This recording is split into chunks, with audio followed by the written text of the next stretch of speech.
일단은 이 책의 내용을 좀 간단하게 소개를 하면, 먼저 서문에 보면은 이 동큐빗 교수가 이 책을 어떤 관점으로 내가 책을 쓰겠다라는 게 간단히 나오는데, 예수 세미나라는 이야기를 해요. 그러니까 지저 세미나라고 하는데, 이게 이제 신약학에서 이제 굉장히 이제 많이 논란이 되고 있고 연구되고 있는 분야 중에 하나인데, 우리가 역사적 예수 연구라고 하는 거죠.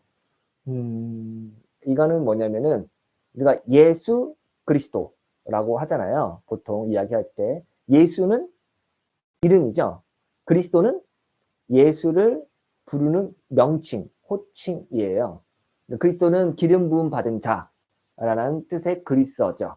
그러니까 예수 그리스도라고 했을 때, 예수는 어떤 사람의 이름이라면 그리스도는 우리의 신앙의 고백인 거죠. 네. 그래서 20세기 초, 예, 그리고 지금까지도 여전히 역사적 예수와 그 예수를 숭배하고 따랐던 초대 그리스도교 공동체가 예수를 신앙의 대상으로 만들었던 그 예수 그리스도라고 하는 것. 뭐 이런 신앙 고백들을 분리하려는 경향이 있었어요. 뭐 이런 자세한 내용은 저도 뭐 하도 옛날에 읽었던 내용이라서 뭐 자세하게 설명드리긴 어렵지만, 그래서 역사적 예수를 탐구된다는 것은 우리가 지금 갖고 알고 있는 예수 그리스도, 하나님의 아들이자 뭐 부활하신 분, 그리고 뭐 동정녀 탄생이란가 뭐 여러 가지 뭐 삼위일체의 제 이격이신 하나님, 그런 우리 고백하잖아요. 그러니까 이런 것들이 사실은 실제로 주 30년대에 팔레스타인 지역에서 그 길거리를 돌아다녔던 그 예수, 진짜 예수의 모습하고 뭐라 이렇게 신앙적으로 표현한 예수하고는 간극이 있거든요. 그럴 수밖에 없겠죠. 왜냐하면은 여러분, 복음서가 처음 쓰여진 거는 마가복음 뭐 보통 얘기하고, 그 전에는 뭐 데살로니가 전서라든가 뭐 갈라디아서 바울 서신이 먼저 쓰여졌고요. 그 다음에 이제 복음서가 쓰여지고, 그 다음에 이제 복음서 쭉 이렇게 성경이 이렇게 기록이 되잖아요. 근데 예수님이 실제로 있었던 그 주 30년 에서 한 30년이 지나고 50년대, 60년대 되면 이제 그때부터 복음서가 쓰여지기 시작하는데, 그 간극에 이제 30년이 있잖아요. 그리고 또 더 지나서 초대교회 공동체가 예수 그리스도를 하나님의 아들이자 뭐 메시아라고 고백하는 어떤 신앙 고백이 나오는데, 이런 것들에서 역사적 예수와 신앙의 그리스도를 약간 분리하려고 하는 거죠. 그러니까 진짜 예수 그리스도 한번 찾아가 보자. 그분은 어떤 분이었는가. 그리고 이제 여러 비평학들이 발전하면서 신약 성서에서 나오고 있는 그 신앙 고백들 이전의 예수, 그러니까 그리스도교 이전의 예수, 이게 이제 눌런이라는 신학학자의 이제 책 제목이기도 한데요. 그리스도교 이전의 예수 한번 찾아가 보자. 역사적 예수 한번 탐구해 보자. 뭐 이런 의미예요. 그래서 우리가 복음서를 있는 그대로 받아들이는 게 아니라 약간 비판적으로 봐가지고, 이거는 마태가 좀 더 신앙 고백을 한 거고, 이거는 요한이 조금 더 신앙 고백을 각색한 거고, 이제 그 각색한 걸 다 이제 들춰내서 덜어내서 진짜 예수의 원형이 한번 찾아가 보자 라고 하면서 신학자들이 이제 연구를 한 건데, 이것이 이제 시대를 거치면서 역사적 예수 연구가 뭐 1기 역사적 예수 연구가 뭐 19세기 말에서 20세기 초에 있었고, 또 그 이후에 이제 케제만이라든가 불트만 그 위에 2기가 있었고, 또 최근에까지 3기 역사적 예수 연구라 가지고, 이제 이 역사적 예수 연구가 굉장히 이제 신학계에서 이제 핫하고 센세이션 했었죠. 근데 더 최근에 가장 이제 핫해진 거는, 북미에 한 80명되는 그 신약학자들, 전문 신약학자들이 지저 세미나라고 해가지고 투표를 하게 돼요. 네, 재밌는 투표를 하는데, 이건 뭐냐면은 복음서에서 나오는 여러 가지 역사적 예수, 그러니까 예수에 대한 그 어록들 있죠. 한상순이 됐다든가, 혹은 뭐 종말론에 대한 강화가 됐다든가, 뭐 제자 파송에 대한 메시지라든가, 혹은 예수님이 했던 어떤 치유라든가 기적이라든가 병고침, 그리고 뭐 여러 가지 사건들이 있잖아요. 이런 것들을 다 이렇게 모아가지고, 이게 진짜 예수의 어떤 원초적인 메시지에 가깝다.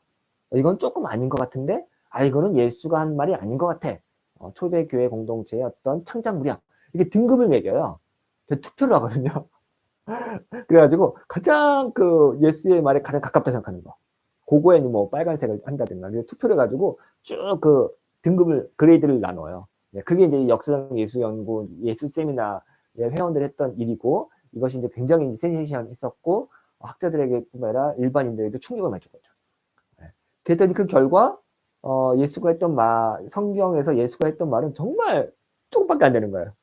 사실 우리가 성경책 보면은 예수님이 직접 인용한 말은 빨간색으로 했는 성경책들이 있잖아요. 최근에 성경책 보면은. 그리고 이제 예수님은 거라사 지방으로 뭐 이동했다. 그때 예수께서 귀신 들린 자에게 이렇게 얘기했다. 뭐 너는 누구냐? 뭐 이래서 이렇게 하면 그 너는 누구냐는 예수님 하면 그 빨간색 칠해줬잖아요. 그런 방식으로 이 학자들이 어떤 예수님에 대한 이야기 중에서 가장 예수님이 진짜였을 것 같은 걸 다 근거를 매긴 거죠. 네. 근데 이 돈 큐빅 교수는 그 역사적 예수 연구 중에서 그 지저 세미나, 예수 세미나라고 했던 그들의 연구 결과물을 수용해서 그것을 토대로 해서 내가 이 작업을 하겠다. 그리고 내가 예수에 대한 어떤 윤리적 메시지를 한번 탐구해 보겠다. 이렇게 이제 이야기를 합니다. 이게 첫 번째 전제예요. 네. 그래서 이제 이거에 대한 어떤 논쟁은 여러 개 있을 수 있어요. 저는 이제 개인적으로는 예수 세미나가 했던 어떤 작업들, 앞으로 제가 이제 설명할 텐데, 예수 세미나에서 했던 그런 내용들을 저는 신뢰하지를 않거든요. 왜냐면 이제 문제점이 많다고 생각하는데, 물론 이거는 이제, 완전히 잘못된 게 아니라 그들이 했던 공헌이 굉장히 크고요. 저도 이제 크로산이라든가, 펑크라든가 이런 책들을 읽어봤어요. 너무 재밌었고, 굉장히 배운 게 많았어요. 특히 크로산의 책은 저한테 너무나 좋았고, 호스리 책도 너무 좋았고, 그런 것도 재밌게 읽었고, 정말 충격적이었는데, 이런 것들이 주는 어떤 도전이라든가 학계 연구 결과도 굉장히 좋은 게 많다고 생각해요. 근데 역시 이런 지저스에 대한 비판들도 굉장히 많기 때문에 그걸 이제 같이 공부를 해야 되는데 저는 이제 한편으로는 돈키빗이 이제 너무 그 한쪽의 연구 경향을 그대로 흡수해가지고 그것이 마치 이제 학계의 어떤 정설인 것 마냥 이제 자기의 연구를 진행하니까 그게 조금 아쉽긴 하지만 그럼에도 불구하고 배울 건 천만 많습니다. 이거는 뭐 비판을 많이 받으니까 아예 뭐 잘못된 전제에서 출발했기 때문에 배울 게 없어. 이렇게 생각하시면 안 되고요. 돈 큐빗이 지저 세미나의 연구 결과를 가지고 와서 자기 작업을 하는데 얼마만큼 잘하고 이런 걸 보시면 될 것 같아요. 네. 예. 요게 이제 이 책을 이해하는 첫 번째 키워드고 이제 좀 더 내용이 진행되면은 지저 세미나에서 보는 예수 그리고 돈 큐빗이 그들의 렌즈를 통해서 예수를 바라보고 있는 그 예수상이 있어요. 많이 나오거든요. 그건 좀 이따 다시 한번 설명해 드리겠습니다. 두 번째는요. 제가 이제 이 책의 1장, 2장, 3장 이 내용을 조금 제가 이제 요약해서 설명하려고 하는데요. 뭐 윤리학에 대한 내용, 서구 형이사에서 윤리학에 대한 내용을 쭉 이제 돈키비 설명을 해요. 그 중에 하나가 도덕적 실제론, 모럴 리얼리즘이라고 하는 것을 기존의 서구 형이상학과 도덕 철학의 핵심으로 보고 있어요. 이 말은 뭐냐면요. 우리가 어떤 그 선이라고 하는 거, 옳다, 그름이다, 혹은 이건 해야 된다, 말아야 된다, 이것은 좋은 것이든 나쁜 것이든 이런 판단 기준이 있잖아요. 네, 그렇죠. 이게 이제 도덕이죠. 그리고 윤리죠. 근데 이 도덕에 대해서 그동안 모든 그 철학자들은 어떻게 생각했냐면은 마치 옛날 같은 경우는 하나님이, 신이, 혹은 뭐, 군주가, 왕이 이런 법을 제정하고 하나님이 율법을 주고 이 율법을 우리가 따랐을 때 그것이 선이고 그걸 지키지 않으면 악이고 이렇게 생각했던 거예요. 그러니까 그 말은 뭐냐면 우리가 마땅히 해야 될 바, 예를 들어 살인하면 안 된다, 다른 사람을 해치면 안 된다, 해코자 하면 안 된다, 뭐 네가 하고자 하는 대로 받고자 하는 대로 남을 대접한다. 이런 어떤 윤리 명령 있잖아요. 이것은 보편적이고 객관적이고 우리가 합리적으로 판단할 수 있고 우리 외부에 그러니까 실제한다고 본 거죠. 그것은 하나님이 만든 법이건 혹은 어떤 나라에서 만든 법이건 이거는 누구나 다 동의하는 거야. 있는 거야. 그러니까 우리 밖에 실제한다고 보는 거야. 법이, 윤리가. 예. 도덕이 실제, 이게 도덕 실제론이에요. 그러니까 이런 도덕 실제론을 갖고 있으면 우리도 마찬가지죠. 유교 사회에서도 당연하게 뭐 임금을 뭐 존경해야 되고 또 왕을 숭배해야 되고 또 뭐 스승이라든가 아버지를 잘 모셔야 이런 어떤 삼강오리라고 하나요? 이런 것들이 실제로 있다고 생각하지. 이걸 누가 뭐 인간이 만든 거야 혹은 뭐 인간이 뭐 시대가 변할 수 이렇게 생각하지 않았잖아요. 그렇죠? 이게 이제 도덕의 실제론인데 근데 이게 뭐 이제 시간이 지나서 근대철학이 되면은 칸트 같은 사람은 이제 이거를 어떤 실제는 게 아니라 인간의 어떤 그 이성이 자율성이 만들어낸 거고 그걸 스스로 지키려고 노력한다. 이렇게 이제 해가지고 정언명법이라 이런 것도 만들어냈잖아요. 정언명법이란 것은 내 마음의 준칙이 보편타당한 것에 항상 부합하도록 노력해야 된다. 그 보편타당한 거는 누가 신이 만든 게 아니라 인간이 자기 스스로 만든 거예요. 자기 기준에 맞춰서 합리적 판단해서 그것을 항상 추구하게 만드는 거죠. 그러니까 자율성에 의해서 여기서 자율성과 그 명령을 지킨다는 게 이제 함께 가는 거죠. 이런 것들이 도덕 실제로인데 돈 퀴비스는 뭐라고 하냐면은 이런 도덕 실제로는 사람을 올감하고 또 죄책감을 느끼게 하고 그렇죠? 그리고 양심이라고 하는 것에 따라서 살게 함으로써 사람을 굉장히 억압하는 수단이 되었다고 말을 합니다. 뭐 물론 이것도 일면 맞는 말이죠.